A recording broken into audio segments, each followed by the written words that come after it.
Okay, we've been talking about a person titling things that are like we talked about whether a manufacturer has to title his Keilim, and if I get Keilim from the manufacturer, like a jar of pickles, I have to title them. And today we're going to go from a different angle to talk about whether some different food service type places like restaurants and caterers and hotels and nursing homes and things like that, whether they're mechuyev to title the dishes. And the first thing is, before we get actually into that, is we work with an assumption that the hashgacha takes responsibility for tevillas keilim at a restaurant. And so the first, we do that at restaurants. We don't do that at industrial manufacturing facilities. So the first thing we're going to talk about, before we talk about whether those keilim are chayiv in tevillas keilim, let's assume that they are. We'll talk about that in a minute. Is that our responsibility to make sure they do tevillas keilim? And parts. Is the plates or forks and knives? I'm coming to that. Yes, that's correct. So the seemingly the food is kosher whether they do tevillas keilim or not. It's not. It's kosher no matter what. We'll see at the end of the simon, the food is kosher no matter what. And we don't ever use our hashgacha as a way to force people to do mitzvahs. We don't say to the owner, we won't give you hashgacha unless you're Shomer Shabbos. We don't use that as our like leverage and say, well, we could force you. So we wouldn't force him after doing the mitzvah Shabbat. We won't force him to do that. So the question is whether it's our responsibility to make him why we take it on as our responsibility to do tevillas keilim. Okay, so the simple reason is, like David said, the simple reason is because there's an issue on the person to eat on the dishes.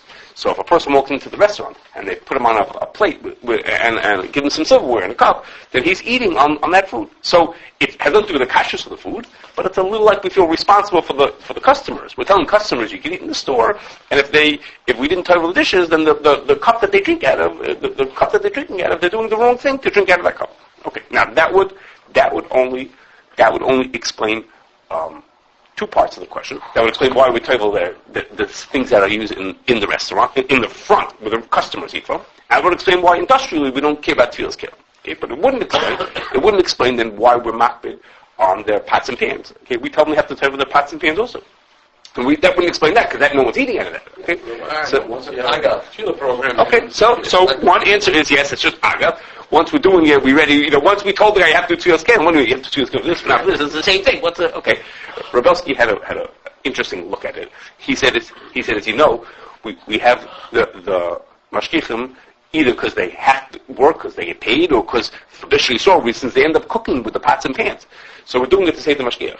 Because the mashgiach's in the back of the kitchen, and he's cooking with the pots and pans, so we want to save him. What? It's fine. No, so sometimes they do it just because they pay them. If you're working here, if you're paid, you might as well do some work. Or we do it after Bishri Yisrael, but he's doing different things. Okay, that was one thing. Okay. And another explanation would be is, when a person comes to us for hashgacha, he's saying to us, I'm paying you, and you take care of all my responsibilities here in the store. So my responsibility is, of course, is make food kosher. That's the primary thing we do. But we should be, he's like sort of counting on us to look out for his neshama also. I mean, if he has a mitzvah to do tevillas keilim, we should tell him, like, Rabbi, you're taking care of me. If you didn't take care of me, how am I supposed to know what I'm supposed to do, Okay, if that would be the reason why we do tevillas keilim for him, then he could opt out, He could say, don't do me any favors, I don't want to title all these dishes. What? I think most will opt out. Yeah, so no, some of them are sincere, and they say, whatever you tell me to do, that's what I'm going to do. If you don't tell me, how was I supposed to know that? Okay. And also, okay, and another answer given is that hashgacha on restaurants and hashgacha on factories really comes from two different worlds. We do both sides of it, but hashgacha on restaurants came from is really an extension of the local rav going to the local butcher shop or bakery and giving them hashgacha. Okay, when the local rav came in there, he didn't come in as like us with his professional hashgachas. He was the rav of the community. He felt responsible for people's things. So he told them, you have to title your dishes. He told them he has to be Shomer Shabbos also. He told them all kinds of things. You know what I mean? As the rav of the community, he told them the different things. So we like, as the continuation of that, that's really what we're doing. We're just doing this in a big fancy office, but we're really doing the same thing. So we say, you have to title your keilim, you have to tell all kinds of things like that. In a factory is a whole different thing. Factories are different. We're doing them a service, and we have contracts, and all kinds of fancy things. It's a different story. We're not looking at, we're not community oriented in that way. Okay, so let's move on. So we assume that we're responsible for tevillas keilim in restaurants and things like that. And the question is, whether that's really true. Are those Keilim really Chayim and Tevillas Keilim?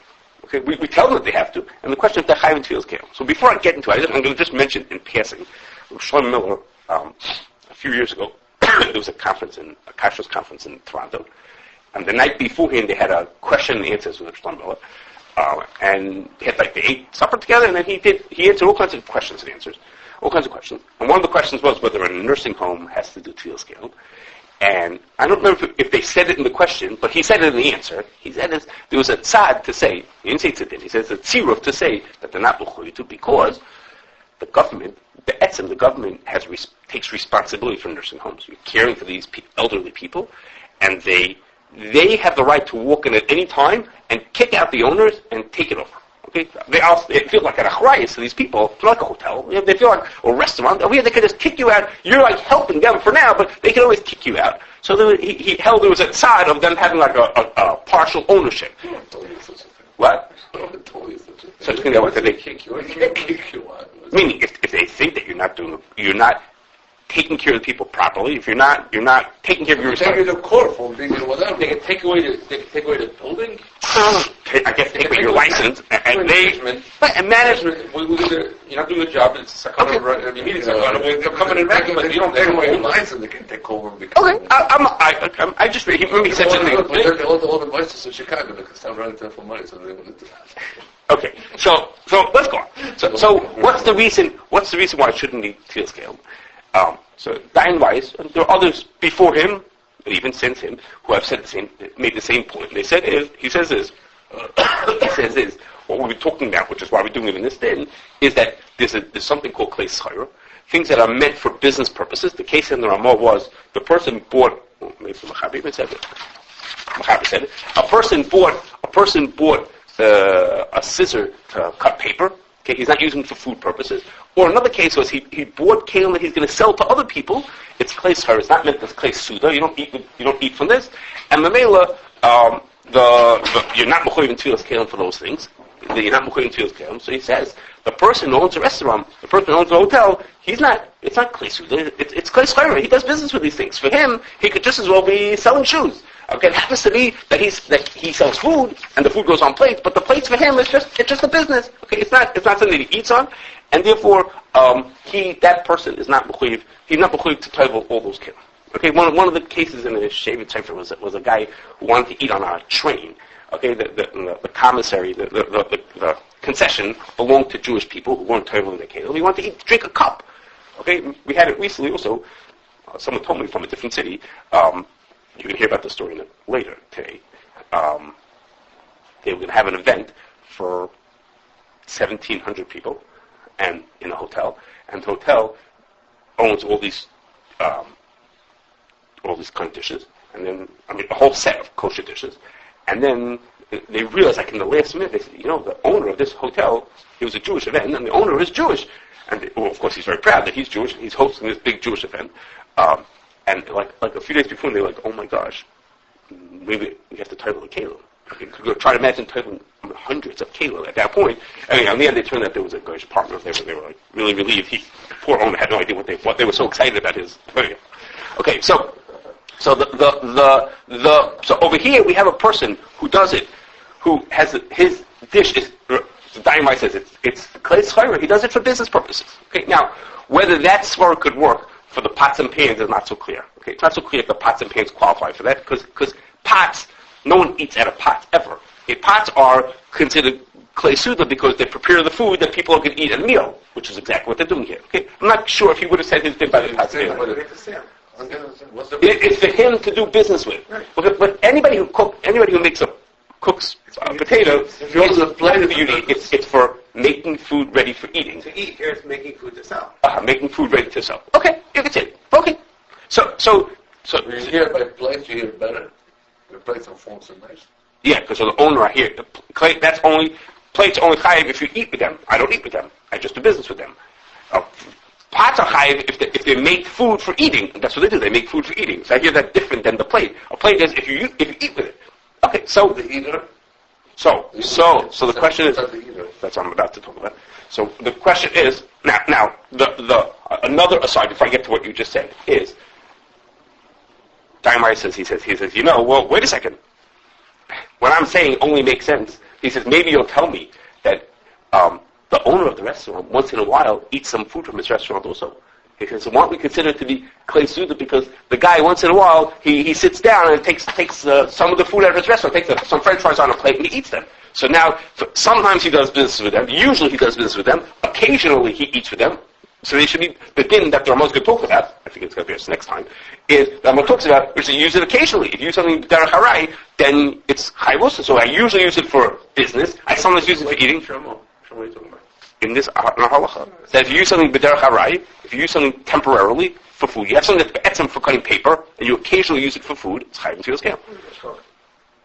We're going to talk about that next time, whether the din is like that or not. But it's, the Rambam says you should do it. Okay, so he says, yeah, don't worry about that. He doesn't explain why, and I don't really know what his reason is. He's just like, yeah, don't worry about that. I'm not sure what the. What's the case of Klei Schayr?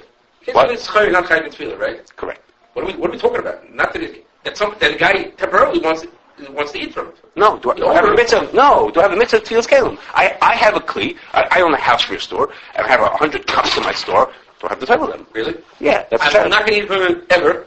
Right. Let's go get the title on my hill. Yeah, and the opposite, the end of that question, which is we talked about that time, which I'm going to mention again in a second, is what happens if I chose to title them? Okay, there are those. Let's say I chose to do you a service. So we talked about that at a different time. Maybe I'm not chayv until I can't title them. Right. If I want to jump back, we're going to come to that in a second. And then I would have thought the shot is the guy wants to eat over temporarily. But that's not what the truth okay, is. so let's talk about that. What's it in then? What's it in what? Then when somebody wants to eat over, it's Klei Schayr. The guy has Klei Schayr. So I said we're going to talk about it next time. The Ramah says he's mechuyev to title it. He says if he chooses to do b'derech harai to use it, he's mechuyev to title it. I thought you said that I'm talking about a kli that you mostly don't use for food. And same thing. Same thing. I'm lump them together. That's what I'm trying to say. We're going to talk about it next time. I'm wrong. Put them together.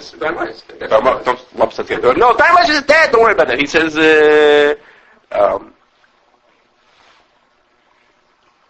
This is why not to worry about it. Okay.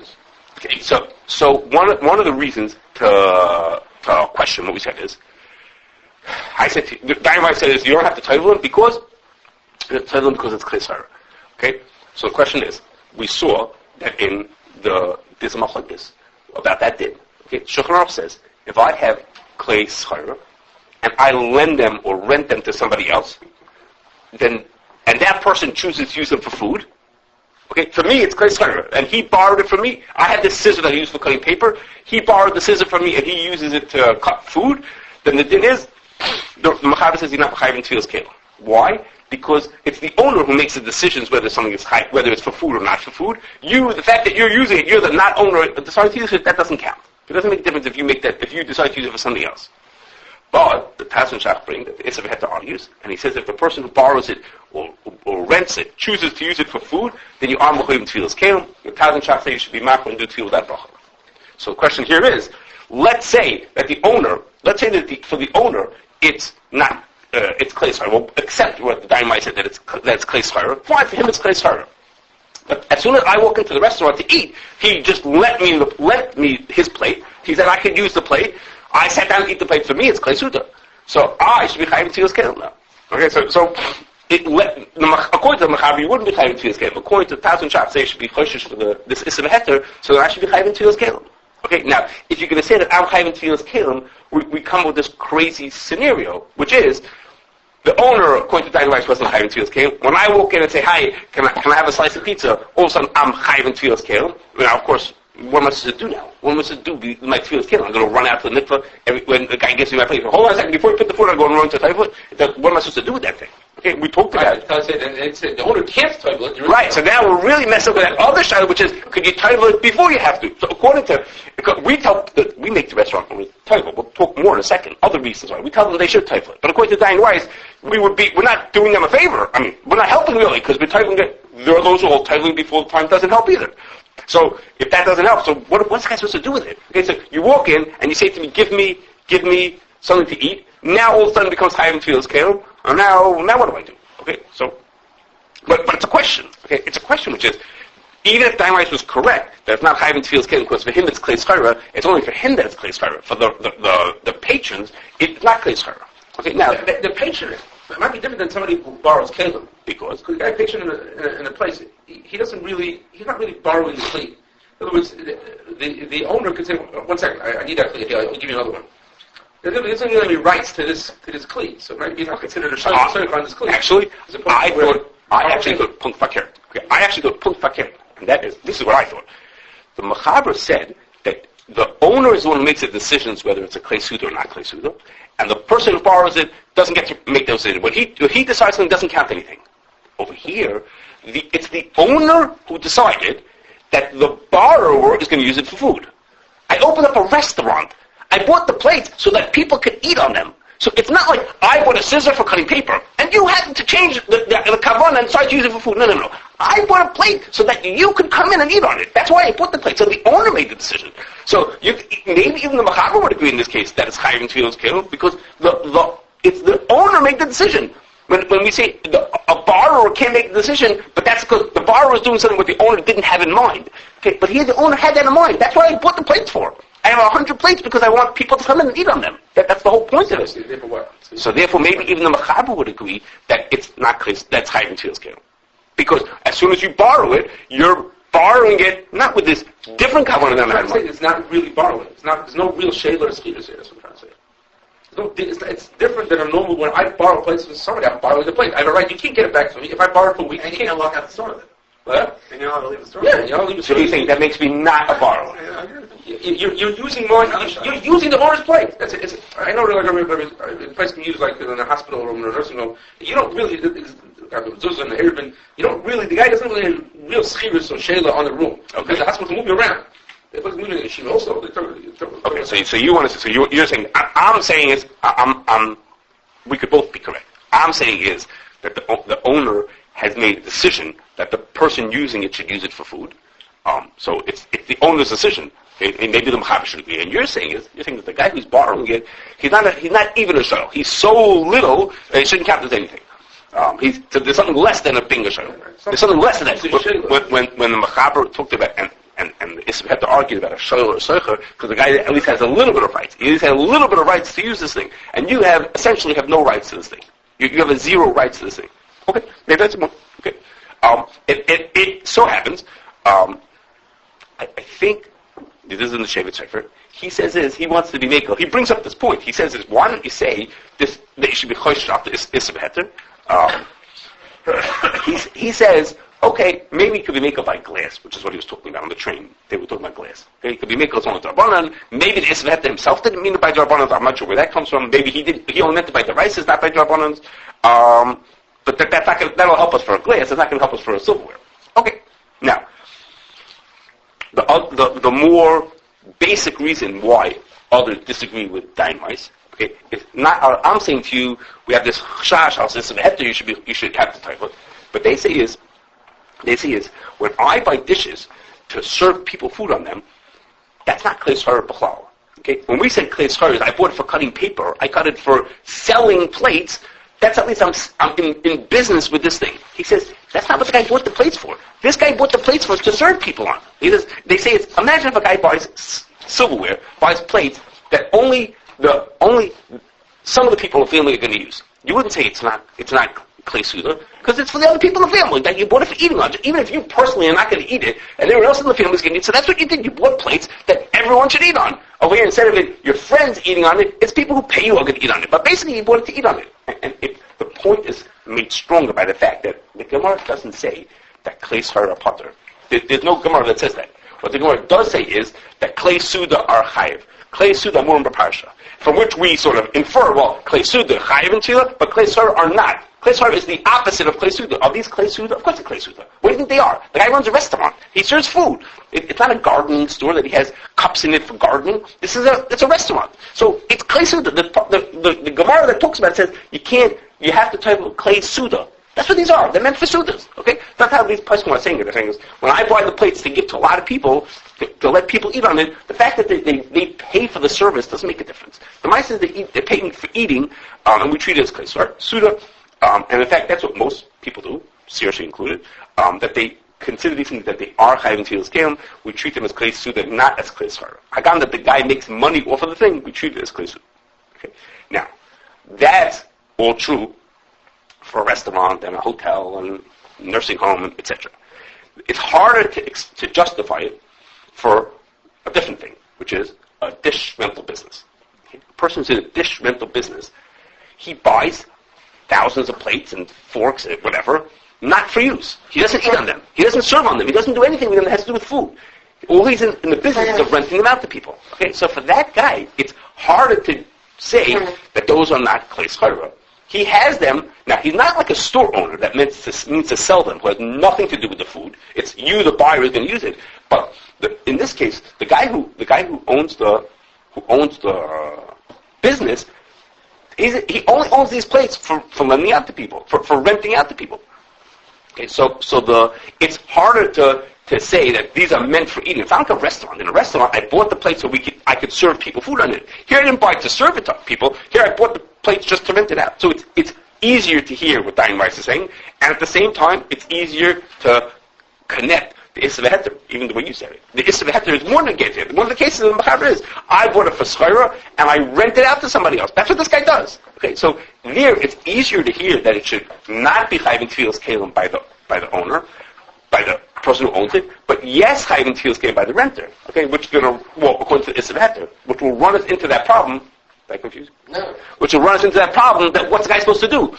Now this guy could go to the mikveh. Because the guy who rents it could go to the mikveh because he's not like in a restaurant stuck. So the first person who borrows the Keilim should have to take all these Keilim and run them to the mikveh. Okay? Obviously it's going to make life complicated. And if you use them back and they rent them to somebody else, is there no Keilim? I don't think so. I assume that once they be titled, they were titled. I assume that they can't be chayv. What would make them chayv feel again? What happens if you have a plate and then you try to use it not for food, just for Sounds good. But it's not sold to a guy, but it's sold back to the yid who owns the store, who owns the If you rent the plate to a guy, you get it back. So I'm coming back that. What? Because there's a stand not being chayav again. So. Yeah, but it's not nothing to make it chayav. Okay, no, rent it to guy. We're going to do in a second. I thought you would said something else. That's what I'm coming to. Lend to guys and a couple didn't. No, it's not chayav tevillas keilim.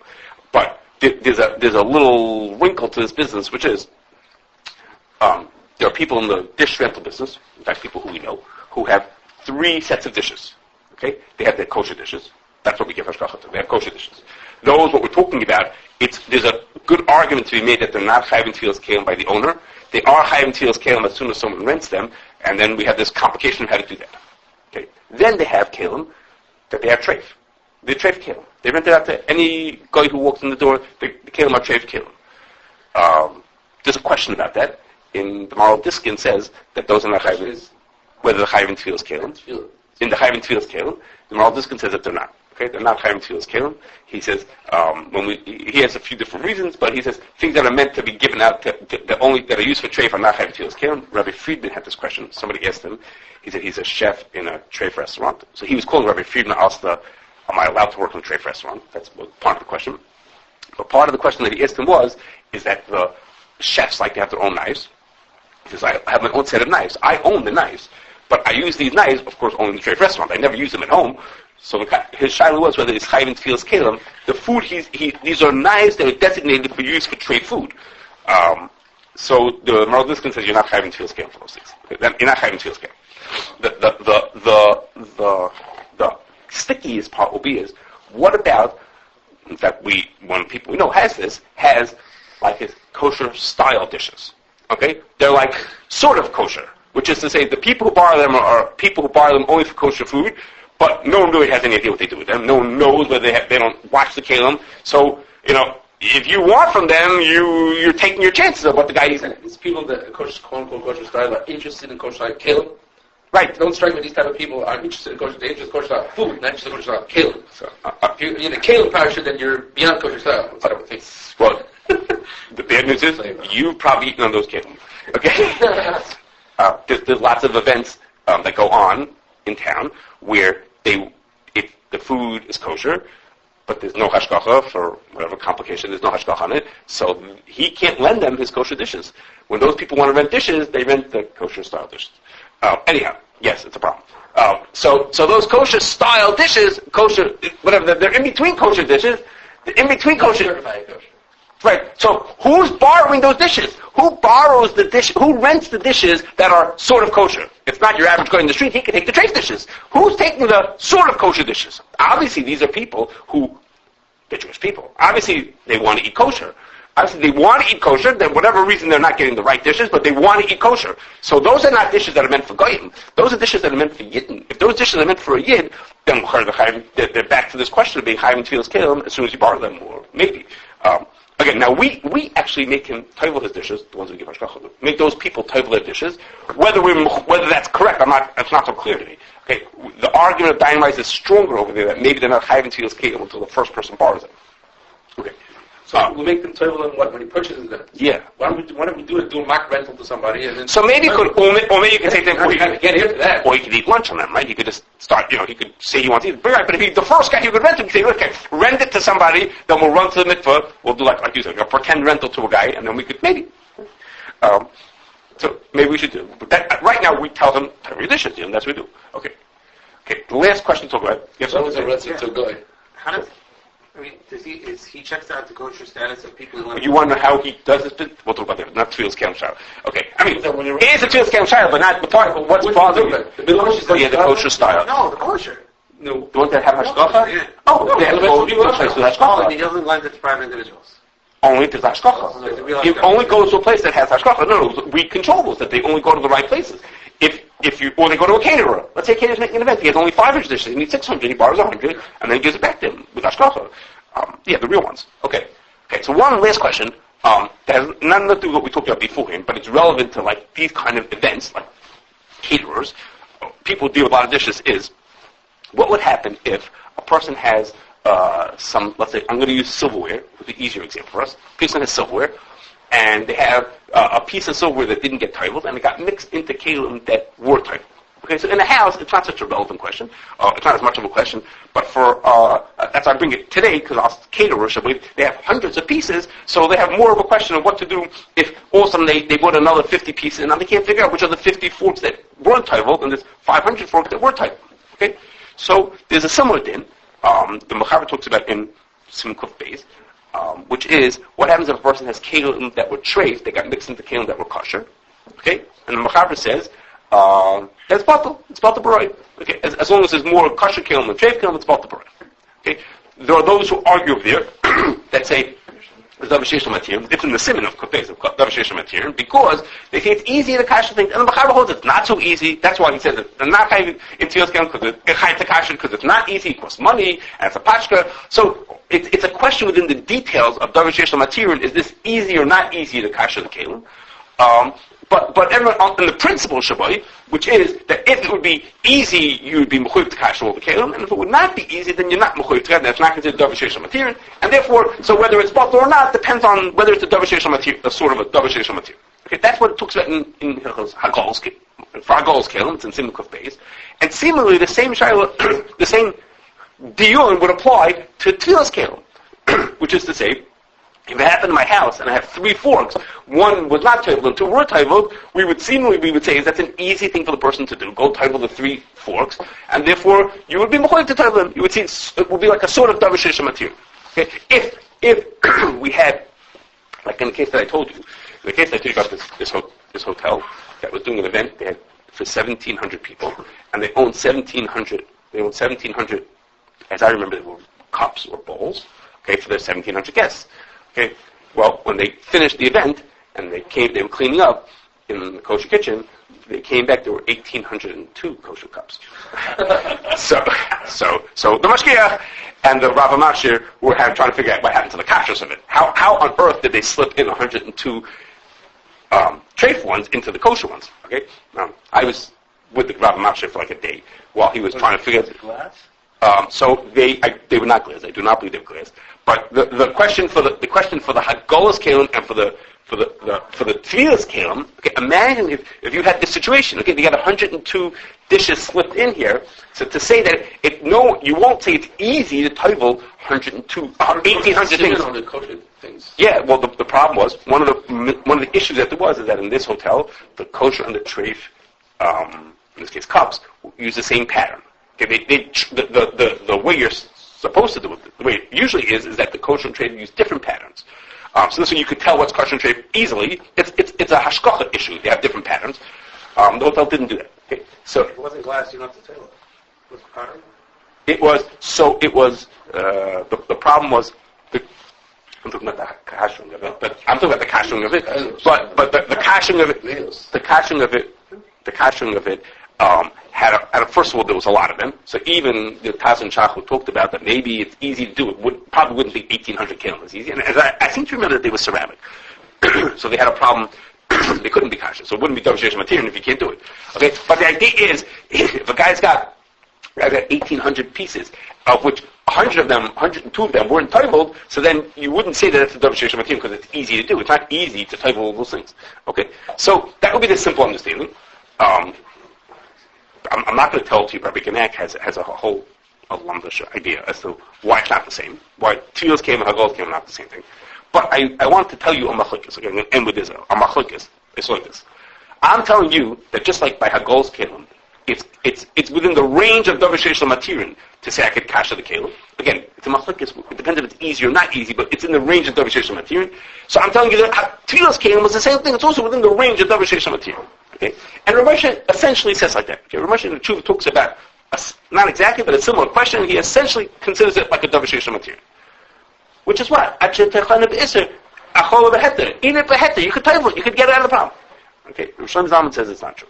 Okay, Rosh Zalman says, he says, whenever we say davar sheish l'matirin, we say you could eat it beheter, so why eat it behisser? That's only when the